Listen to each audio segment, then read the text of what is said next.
আসসালামু আলাইকুম, সবাইকে পবিত্র ঈদ উল ফিতরের শুভেচ্ছা জানাই। তো আজকে যথারীতি সকালবেলায় নামাজ পড়ার উদ্দেশ্যে মসজিদের দিকে রওনা দিই। 8:30 থেকে 9টায় জামাত ছিল। তো আলহামদুলিল্লাহ জামাত শেষ করে সবাই যখন কোলাকুলিতে ব্যস্ত, তো মুসাফা শেষে সবাই যে যার মতো করে বাড়ি ফিরতেছে। আমিও বাড়ির দিকে রওনা দিলাম। বাড়ির দিকে রওনা দেওয়ার পথে যে যার মতো আত্মীয় স্বজনদের কবর জিয়ারত করলো। তো আমিও আমার বাবার কবর জিয়ারত করলাম, আত্মীয় স্বজনদের কবর জিয়ারত করলাম। তারপর আমি বাড়িতে চলে আসি। বাড়িতে আসার পর আমি আমার মেয়ে আর ভাতিজিকে নিয়ে আবার বাজারের উদ্দেশ্যে রওনা হই। তো আমরা আস্তে আস্তে করে সব বাজারের দিকে যাচ্ছি।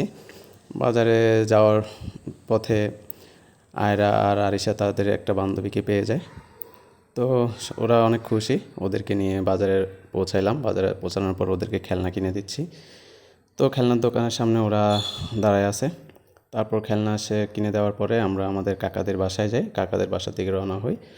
কাকাদের বাসাতে যাওয়ার পরে আয়রা নতুন মানুষদেরকে ভয় পায়, তাই আর থাকবে না। কিছুক্ষণ ওইখানে সময় কাটানোর পরে আমরা ওইখান থেকে বিদায় নিই। তারপর আমরা বাসায় যে যার মতো করে সবাই ফিরতেছি। তো ভাইয়া, আরিশা, তারপর আয়রা সহ আমরা বাসায় চলে আসলাম।